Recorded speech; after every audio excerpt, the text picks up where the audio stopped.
March is coming to a close, so it's time to recap all of the books we've read this month. And I've read quite a few books, so we have a lot to go over, and we are just going to jump right in. These are no particular order, but I will group them by author since I did read a few books from the same author this month. Alright, so the first book that I read this month is The Worst Best Man by Mia Sosa. This book follows Lena, who is a wedding planner, and unfortunately, she was actually broken up with on her wedding day by her fiance's little brother, who delivered the news that his brother was not going to show up to marry her. Devastating, I know. Not only that, but the little brother Max is responsible for his brother not showing up based on the conversation that they had the night before. So of course, Lena hates Max now. Flash forward a couple years later, Lena and Max have to work together for a job interview. This job interview is Lena's last shot at pursuing her dream, and she's not going to let Max ruin that for her. But as they continue working together, she realizes that she's actually becoming attracted to Max and vice versa. So now they have to figure out how they could ever act upon these feelings, since who wants to fall in love with their ex's little brother? Like, no one wants to do that. Throughout the book, both of them have a lot at stake. Lena obviously is going for her dream job, but this is an opportunity for Max to get out of his brother's shadow. I also really loved how the story is told from both main characters' point of view. You get to know Max's thoughts, and then you also get to know Lena's thoughts. It just allows me to get to know both main characters a lot better. It is a romantic comedy. There are some really funny parts in this book. I found myself laughing as I read, which is always a good thing. It's not a deep read, which I can appreciate sometimes. Sometimes I just don't want my heart broken into a million pieces when I read a book. I do have to say that it started off kind of slow, but it did pick up, and once it picked up, it did not slow back down. So I give this a 4 out of 5 stars. I definitely recommend for you guys to check it out if you're into romantic comedies. Literally, you can finish this in one sitting, and it is spicy. There are some spicy scenes in this book, so keep that in mind as well. Alright, so the next 3 books that I read are actually from the same author, and they're within the same series. So I started the Off-Campus series this month, and you guys, I was hooked from book 1. Book 1 in the series is called The Deal by Elle Kennedy. Honestly, this is probably my favorite book in the series, which I will get into in a little bit. It basically follows 2 college students. One is a hockey player who's very popular on campus, is regarded as a typical jock that just sleeps around with girls, doesn't have a serious relationship with anyone, doesn't care about anything but hockey. And then you have the second main character, Hannah, who's the complete opposite of Garrett. She's shy, she doesn't really like going out to parties, she doesn't really sleep around. They quite literally come from 2 different worlds, even though they're in the same college. But unfortunately, Garrett is failing philosophy, and he needs to pass the philosophy midterm if he plans to keep playing hockey. So that's where Hannah comes in. She is passing philosophy with flying colors. Of course, Garrett notices that and decides to ask her for help. At first, Hannah's like, I don't really want to do this, but Garrett promises her in exchange for tutoring him, he will help her to get the attention of her crush. Hence the title of the book, The Deal. As they start hanging out a lot more, Garrett starts developing feelings for Miss Hannah. He now has to prove to her that he's the one she actually wants, not this other guy that she's been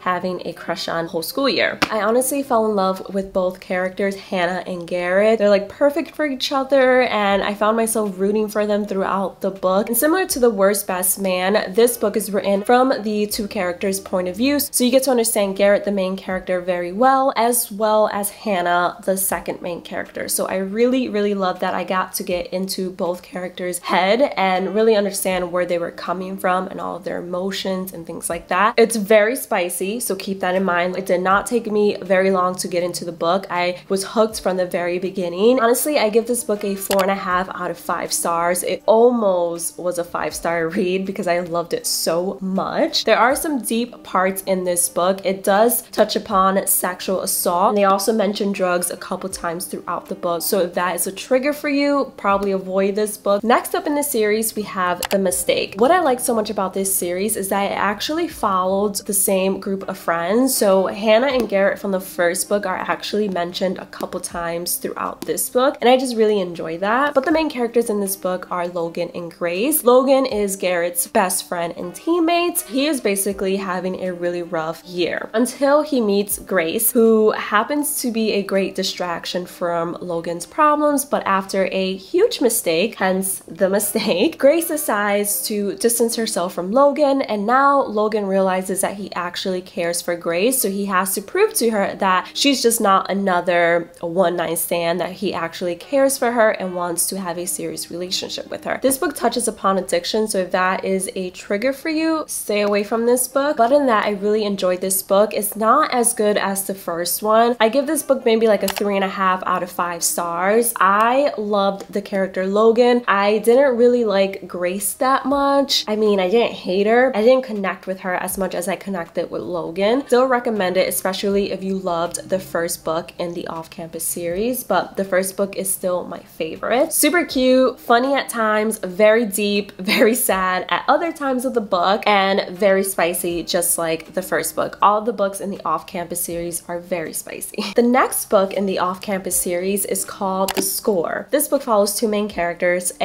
actually follows Hannah's best friend Allie and Garrett's best friend slash hockey teammate Dean. You actually met these two in the first book, which is really cool how Elle Kennedy just tied all of them into this third book. But Dean is known as the player of the school. Literally, he slept with every girl on campus. And then Allie, again, she's Hannah's best friend. She's really dedicated to her studies. She comes from a humble background versus Dean is super rich, comes from a wealthy family. They actually have a one-night stand, and Dean is perplexed because he actually wants to be with Allie a lot more than just a one-night stand, versus Allie is very hesitant. She's like, bro, you're a player. I just got out of a long-term relationship. I don't want anything serious. If you strictly want sex, then I'm down. So throughout the book, you see their dynamic change. They have a lot of struggles throughout the book. They both have to deal with deep issues. This book touches upon death and illness, so keep that in mind. It does have a part where it gets really sad and depressing, and you just can't help but feel for both of the characters. So it is a really good book. I enjoyed this a lot more than I enjoyed The Mistake, the second book in the series. I still prefer the first book, The Deal, but this one definitely comes in second in terms of favorites for me. I give this book probably a 4 out of 5. I was thoroughly entertained reading this. Another book that I didn't want to put down. It's just not as good as the first book. There are actually 2 more books in the off-campus series that I'm going to start in April, and I'm really excited because one of the 2 books is actually like a wrap-up for all the characters and all the books that Elle Kennedy has written about in the off-campus series. And I know that she has another series called Briar U, if I remember correctly, and I want to start those in April as well. I really enjoy Elle Kennedy's way of writing. I love how she writes from both characters' point of view. You really, again, get to know all the characters involved in the story. The next 3 books that I read this month are from Colleen Hoover. She's a super popular author, and I read 3 of her books this month. I actually bought a total of like 6 books from her, but only got to reading around 3 of the books this month. I think I read all 3 of these books during my 24-hour reading vlogs. So if you watch those, you may already know my thoughts on these books, but if you didn't watch those,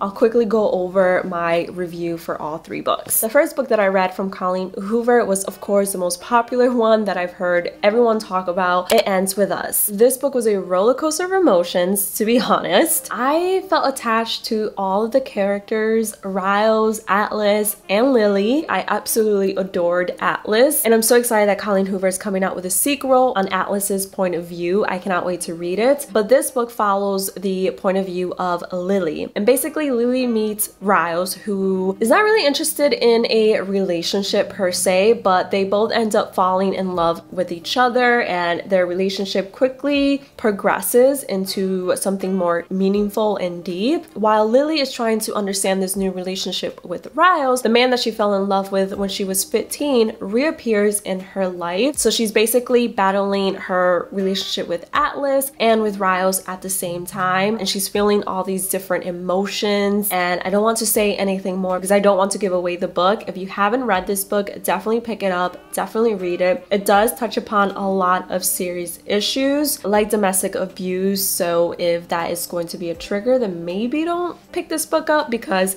it's heavily talked about in this book. Other than that, I give this book a 4.5 out of 5 stars. I don't see myself rereading it because it broke my heart and it was a roller coaster of emotions, but I loved Colleen Hoover's writing in this so much that I decided to pick up a bunch of her other books. Now for my favorite book from Colleen Hoover that I've read so far, Verity. Honestly, 5 out of 5 stars. Absolutely loved the writing in this book. I did not want to put down this book. I actually read it late at night, early morning. I was fighting my sleep throughout reading this book because I was that invested in finishing the story, finding out what happens at the end. I can see myself rereading it for years to come. The writing is just 10 out of 10. The plot, 10 out of 10. The ending, 20 out of 10. It throws you in for a complete loop. At the end, you're second guessing everything that happens in the book, everything that you've read, and I just fell in love with this book. I fell in love with the two main characters, Jeremy and Lowen.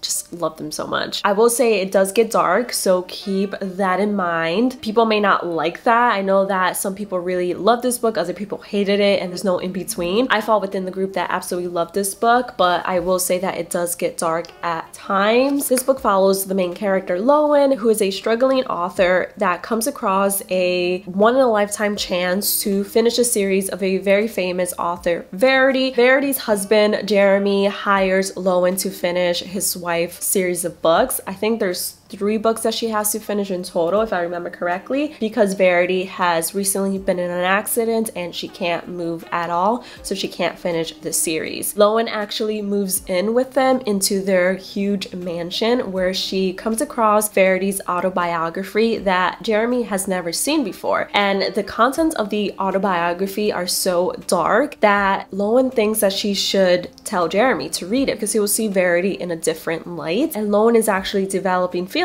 for Jeremy and vice versa. Again, this book is going to throw you in for a loop. It does get dark, but it's such a good read and I highly recommend. Again, 5 out of 5 stars for me. Absolutely fell in love with it. It's my favorite book from Colleen Hoover by far. The next book that I read from Colleen Hoover is Ugly Love. This is my second favorite book of all time from Colleen Hoover. Granted, I've only read 3 of her books, but this definitely comes in second for favorite books from her. I'm just going to quickly read the back cover since it's small and it perfectly summarizes the plot of the book. It's not exactly love at first sight for Tate Collins when she meets the tormented and secretive Miles Archer. They wouldn't even go so far as to consider themselves friends. The only thing Tate and Miles have in common is a mutual physical attraction that can't be denied. Once their desires are out in the open, they realize they might have stumbled on the perfect no-strings arrangement. He isn't looking for love and she doesn't have time for it, so that leaves just the sex. What they got could be surprisingly satisfying as long as Tate can stick to the 2 rules Miles has for her. Never ask about the past, don't expect the future. They think they can handle it, but everything is different when real emotions start to change the equation. That is a perfect summary of the book without giving too much away. Honestly, I give this book a 4 out of 5 stars. Absolutely love the writing once again. Loved that this book is being told by the 2 main characters' perspective, both Tate and Miles. Love the 2 main characters. I honestly felt like I was more attached to Miles than Tate, but I still really enjoyed reading her point of view. This book definitely touches upon a lot of sensitive topics like death, so definitely keep that in mind. The ending had me tearing up. I literally was crying as I was reading the ending of the book. Again, absolutely loved it. Give it 4 out of 5 stars. I was getting a little annoyed with Tate throughout this book, so that's the only reason why I don't give it a full 5 stars, but I definitely think is a great book to pick up and read. It is spicy as as well, so keep that in mind. There are some spicy scenes in here. Definitely read this book if you haven't read it yet. And then the last romantic novel that I read this month was The Love Hypothesis by Ali Hazelwood. A quick summary of this book is basically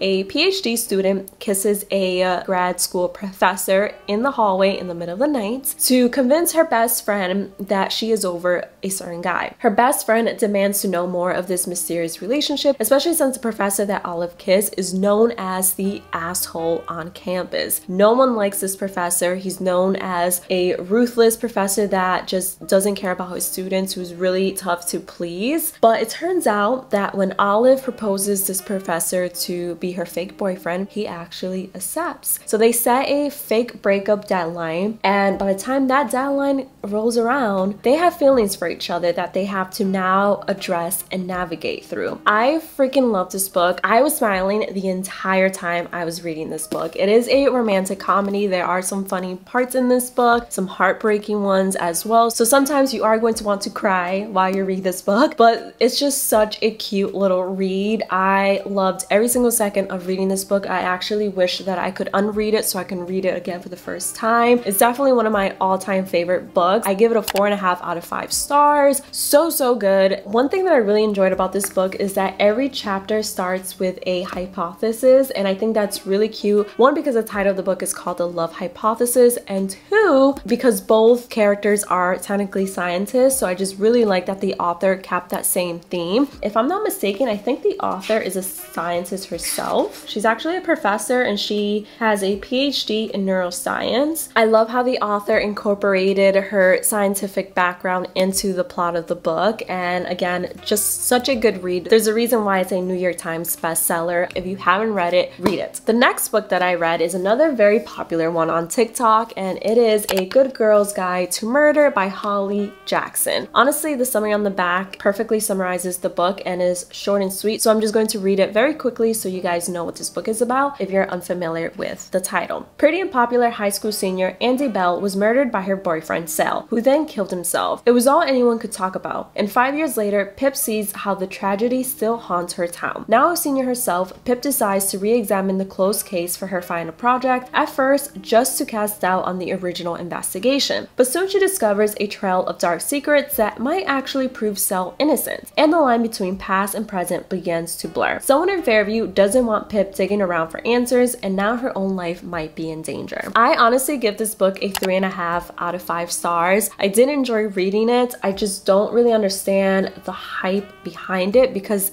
the ending was so damn predictable. I predicted the ending like halfway through the book, which made me really mad by the time I got to the ending. I do have to say that there was one twist that I did not see coming, which kind of redeemed the other half of the ending just a bit. That's why I'm giving it a 3.5 out of 5 stars instead of a 3 out of 5 stars. If I hadn't been able to predict the ending, I probably would have given it maybe like a 4 out of 5 stars, but I would pick up the sequel to this book because I do want to follow Pip's journey, and I really enjoyed her character. I do want to see what other types of trouble she gets herself into. She was such a cool main character. I love how she always followed her gut instinct. She didn't take shit from anyone, and her main goal throughout the book was to just discover the truth. Whether it was that Sal did kill his girlfriend or that he didn't, she just wanted to get to the bottom of the truth. Really did enjoy that aspect of the book. Again, I just didn't enjoy that the ending was predictable. For that reason, again, I give it a 3.5 out of 5 stars. The next book that I read was 7 Dirty Secrets by Natalie D. Richards. This one follows a group of friends who went on a trip together, and one of the friends actually ended up drowning. That person that ended up drowning was Cleo's, the main character's boyfriend. So on her 18th birthday, a year later, she gets invited to a scavenger hunt. However, she quickly realizes that this isn't an innocent scavenger hunt by any means, and it's basically a scavenger hunt to find out what actually happened to her boyfriend and why he drowned. This was another book where I was easily able to predict the ending and predict who was behind the scavenger hunt. So for that reason, I give it a 3.5 out of 5 stars. I still think it's a great read, and I really did enjoy the plot. I think the plot was very clever. I've never read a book before that followed a scavenger hunt format, so I thought that was pretty unique, pretty cool. I really didn't feel attached to any of the characters. That's another reason why I give it a 3.5 out of 5 stars. I mean, this could have also also been because I read this during the end of my 24-hour reading challenge, so maybe that's why I didn't feel connected to the characters, but I still did enjoy reading it. It's just not one of my faves, and I definitely don't see myself rereading it again in the future. I am back. Had to take a little break because my camera decided to die on me. We're nearing the end of this video, so that's good. The last 4 books that I read this month were actually all from my Kindle app on my phone. They're all from the same author, Lisa Reagan, and if you have been watching my book content for a hot minute, you would know that I am obsessed with the Detective Josie Quinn series from Miss Reagan herself, and I actually just finished the entire series, which makes me quite sad, but there is a 14th book coming out in April. I just can't remember when in April, but it's coming out soon, so that is keeping me excited because I'm obsessed with this series and I never want it to end. I read books 10 through 13 this month. Book 10 was Breathe Your Last. I give this one a 3.5 out of 5 stars. It definitely isn't my favorite book of this series. I just didn't really find it entertaining compared to her other books. I didn't feel connected to any of the characters aside from Josie, so definitely not my fave, but I still think it's a good read nonetheless. This book basically follows Detective Josie Quinn trying to solve a murder investigation while more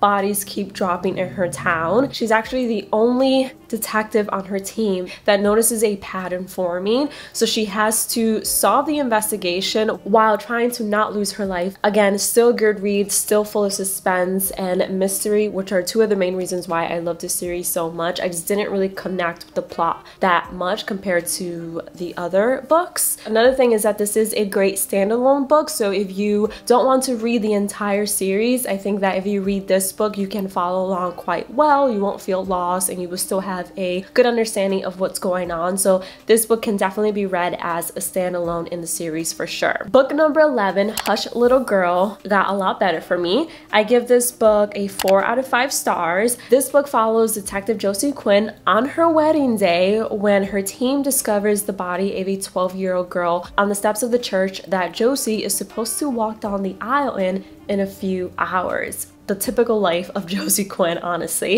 As the investigation moves forward, Josie realizes that the little girl's mother was actually murdered as well and that the little sister is missing. When the killer finds out that Josie's getting a little too close to cracking the case, they decide to strike and Josie is forced to endure a tragedy that she hasn't endured ever, and it makes her question everything. She's questioning whether or not she should continue with the investigation or if she should just give up. This book is definitely fast-paced, is filled with happy moments, but it's also filled very sad and devastating moments as well. It's definitely one of my favorite books from this series because it goes back to the roots of the Josie Quinn series, focusing on her and on her colleagues and all the relationships that surround her. Just when I thought I had the ending figured out, Lisa Reagan threw me in for another loop and the ending was completely unexpected, which I love, being surprised by the authors. I would say that you should read the other books in this series to get a better perspective and really understand what Josie Quinn is going through in this book. I mean, you'll be able to follow along if you decide to just read this book as a standalone, but I think that you would really appreciate what Josie's going through if you read the entire series and actually get to know her and get to know the other characters in the book as well. Book number 12 is Her Deadly Touch. This one I give a 4 out of 5 stars. I really enjoy reading this book as well. This one follows Quinn going back to work after the tragedy that she endured in the previous book, so it picks up a couple months after that book. She basically discovers the body of a missing woman in a cemetery, her body being on her daughter's grave, and her daughter was one of the 5 children killed in a horrific school bus crash. And so Detective Josie has to figure out who killed this poor mother and why did they put her body on the grave of her daughter. And as the investigation continues, more parents of the children that died in that school bus crash go missing. Josie Quinn has to figure out why is someone targeting the parents of the kids who unfortunately lost their lives in that school bus crash. This definitely was a sad book because it dealt with a lot of grief, a lot lot of tragedy. You really get to feel for the parents who lost their children, and you also get to feel for Josie because of the tragedy that she went through in the previous book, and she's still trying to figure out how to live with the aftermath of that tragedy while still doing her job. So it is very interesting. There is a lot of growth for Josie in this book, and I really enjoyed reading it, so I highly recommend. The last book is called The Drowning Girls. It is book 13 of the Quinn series. This time Josie is in charge of investigating the disappearance of her press liaison, Amber, who happens to be involved with one of Josie's colleagues, another detective on Josie's team. Throughout the investigation, Quinn realizes that she can't trust anyone, not even her own colleagues, and she discovers that she never really knew who Amber was, and that Amber actually hid a lot of lies regarding her past, and she's trying to figure out where Amber is, but at the same time she's trying to figure out who Amber truly was. I actually really enjoyed this book. This was probably on my top 5 favorite Josie Quinn books. It was fast-paced. I didn't feel bored at all throughout the book. I actually didn't want it to end because I knew it was the last book in the series until book 14 comes out next month. So I really wanted to hold on to this book as long as possible. I will have to say that the ending was a little abrupt for me. I feel like, well, okay, the first half of the ending definitely threw me in for a loop. Right when I thought that the book was going to be over, Lisa Reagan threw in another twist and something else happened, which was really fun to read, very entertaining to read. But then once that first half of the ending happened, I feel like the second half was very quick, and I was left like, is this it? Is she really ending this book like this? I don't know if book number 14 is going to pick up right where this one left off, and maybe that's why I had such an abrupt ending, but I definitely feel like the ending could have been a little bit better. That's why I don't give it a full 5 out of 5 stars, but I still think it's a great read. Just like the rest of the Josie Quinn series, I definitely recommend to check out this book if you haven't. So that's pretty much all the books that I read for the month of March. I am currently reading Persuasion by Jane Austen. I picked this up earlier in March and I just haven't finished it yet. This will probably be included in my April book recap video, so definitely stay tuned to find out what I think about this book. Let me know in the comments below what books you read this month. What was your favorite book that you picked up? I would love to know. Maybe I can check it out if I haven't read it yet. If you enjoyed watching this video, don't forget to give it a big thumbs up. Don't forget to subscribe. I would love to have you a part of my channel, and I'll see you guys in the next one. Bye guys.